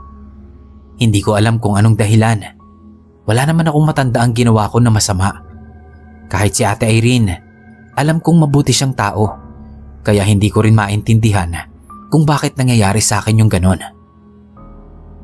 Aminado ko na na-question ko nun si Lord dahil sa nararanasan ko. Nung umaga, tulad ng dati, magkasamang pumasok sa trabaho sina Papa at Tita Salve. Kahit mabigat na mabigat ang pakiramdam ko, pinilit ko na makatayo. Gusto ko pa rin gumawa ng mga gawaing bahay dahil ayokong mapagalitan ni Tita. Kaso, paghawak ko ng walis tambo, ay bigla ko itong nabitawan. Dumulas sa kamay ko dahil tila nawala ng puwersa ang kamay ko sa paghawak ng mga bagay. Para akong nai-stroke. Sa takot ko, ay lumabas ako. Kahit masyadong marahan ang paglalakad ko sa dati kong lakad, ay sinikap kong marating ang bahay ng albularyo na gumamot kay Ate Irene. Nagbabaka sakali ako na maisasalba niya ako at hindi matutulad sa nangyari sa ate ko. Nang makita ako ng albularyo, ay alam niya na agad na magkatulad kami ng pinagdadaanan ni Ate Irene. Pinaupo niya ako at chinek ang mga mata ko, bibig at tenga. Pinitik-pitik niya ang tenga ko at tinanong kung nasasaktan ba ako. Umiling ako. Tapos kinurot niya ang braso ko at sa kanya inulit ang tanong. Umiling ulit ako. Bigla niyang hinila ang kamay ko at tinanong kung may nararamdaman ba ako kahit konti. Sabi ko wala. Napatango-tango siya at sa kanya kinumpirma sa akin na kaya ganon ay dahil may ibang nasa katawan ko at ito ang nakakaramdam ng dapat ay nararamdaman ko. Sinabi pa niya na iyon din ang dahilan kung bakit mabigat na mabigat ang pakiramdam ko. Dahil hindi ko na raw solo ang katawang iyon. May gustong umangkin nito. Nagtayuan ng mga balahibo ko sa sobrang pangingilabot. Pero wag daw akong mag-alala. Gagawin niya ang lahat ng makakaya niya para matulungan ako at hindi matulad sa ate ko. Nakiusap akong mabuti at nagmakaawa sa albularyo. Sinabi ko sa kanya na ayaw ko pang mamatay. Habang nag-uusap kami ng albularyo, nagpakita sa aking muli ang kinatatakutan kong anino. Nakita ko yon sa labas ng bahay ng albularyo. Napatayo ako at napasigaw. Itinuro ko ang nakikita ko. Sinabi ko na nandyan na naman siya. Pinaupo ako ng albularyo at sinabihan na kumalma. Siya na ang bahala. Lumabas siya dala ang isang bote na hindi ko alam kung ano ang laman. Tapos ay isinaboy niya yon sa harap ng bahay niya. Pagbalik niya sa upuan, sinabi niya sa akin na pansamantala lang na hindi makakalapit ang anino. Hindi rin ito maririnig ang pinag-uusapan namin. Kaya tinuruan niya ako ng mga dapat kong gawin para hindi na ako gambalain ng engkanto. Pansamantala naman akong nakadama ng ginhawa matapos akong hilutin ng albularyo sa likod at sa ulo habang sinasabayan iyon ng orasyon. Tapos ipinadala rin niya sa akin ang bote na naglalaman ng likidong may orasyon niya. Kapag daw nakita ko ang anino na sinasabi ko, ay isaboy ko lang ito sa paligid para hindi ako nito malapitan. Pero ipinaalala niya sa akin na pansamantala lang ang bisa noon. Tatagal lamang ng ilang oras at pagkakway mawawala rin ang bisa nito.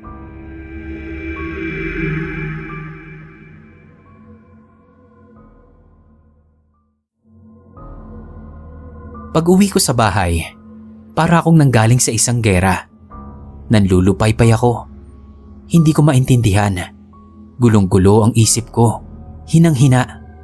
Kaya literal na ginapang ko ang papunta sa kwarto ko. Dahil gusto ko na doon ilatag ang katawan ko at magpahinga. Nang makahiga na ako sa kama, ay naramdaman ko na parang may nahigaan ako na kung ano. Pero pagtingin ko, wala naman. Hindi ko na yon inintindi. Ipinikit ko na ang mga mata ko. Dahil sa nanghihina kong katawan, kaya nakatulog agad ako. Pero bigla rin akong napadilat at nagsisigaw. Hindi ko alam kung bakit iyon ang ginagawa ko. Basta sigaw lang ako ng sigaw habang kinakalmot ko ang sarili. Nagdugo na nga ang mga parteng kinakalmot ko. Hindi ko rin alam kung ilang oras na ganun lang ang ginagawa ko hanggang sa mapaos ako. Tapos bigla naman akong tumawa ng tumawa habang kumukuyakoy sa pag-upo. Tumagal din iyon ng mga ilang minuto at namalayan ko naman na umiiyak na pala ako habang patawa-tawa pa rin. Sa gitna ng nangyayari sa aking iyon, ay nakita ko ulit ang anino na para bang iniikutan ako. Tiningnan ko ang boteng nasa tabi ko, pero dahil nanginginig na naman ang mga kamay ko at namamanhid, ay hindi ko iyon magawang hawakan. Pero pinilit ko pa rin. Gusto ko iyong isaboy sa kanya. Hanggang sa matabig ko at mabagsak sa sahig. Nakita kong lumayo ang anino, ngunit hindi naman umalis. Mula sa bagsak na bote, ay nakita ko na parang may natira pang laman. Kaya pilit kong inabot yon. Sa pagpupumilit ko, ay nawalan ako ng balanse at nabuwal ako mula sa pagkakaupo. Nasugatan pa ako ng piraso ng basag na bote. Sa ganoong sitwasyon ako naabutan nila Papa. Malinaw ang isip ko pero iba ang sinasabi ng isip ko na ginagawa ng katawan ko. At hindi ko alam kung paanong ipararating iyon kina Papa. Kasi nung mga oras na yon, naramdaman ko na lang na nangingiwi na ang bibig ko. Hindi ako makapagsalita. Kahit senyas ay hindi ko magawa.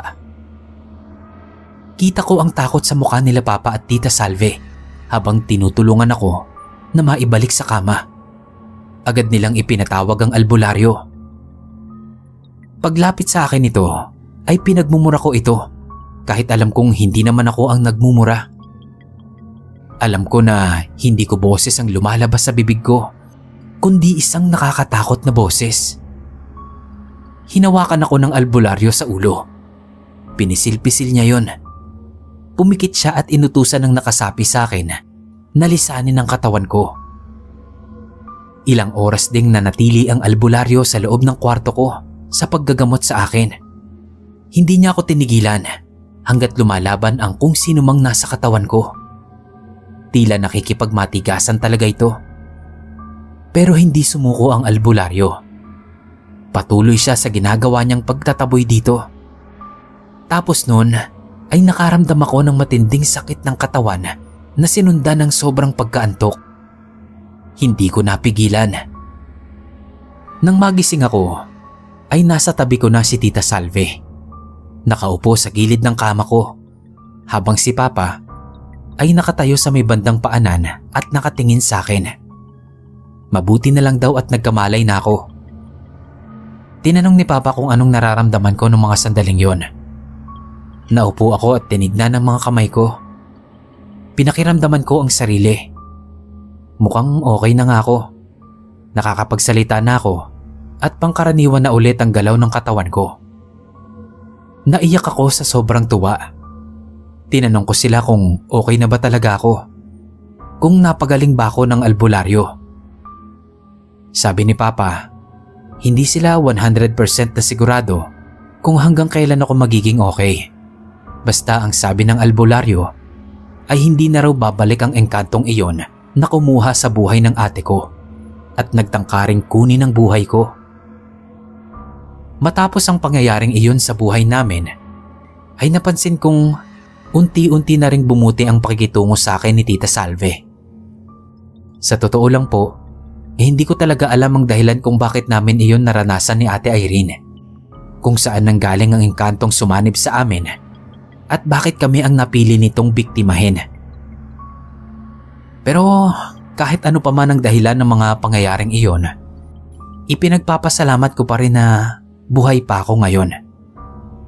Kung nasaan man si Ate Irene ngayon, ay lagi kong idinadasal na payapa na ang kaluluwa niya. Sana po ay nagustuhan nyo ang kwento ng karanasan kong ito.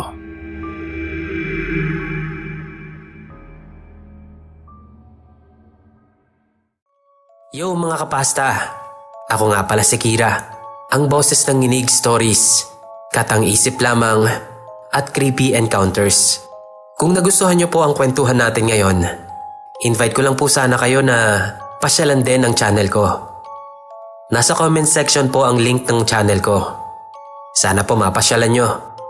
Maraming salamat kay Senpai Neb at maraming salamat din sa inyo mga kapasta. Karinigan po ulit tayo.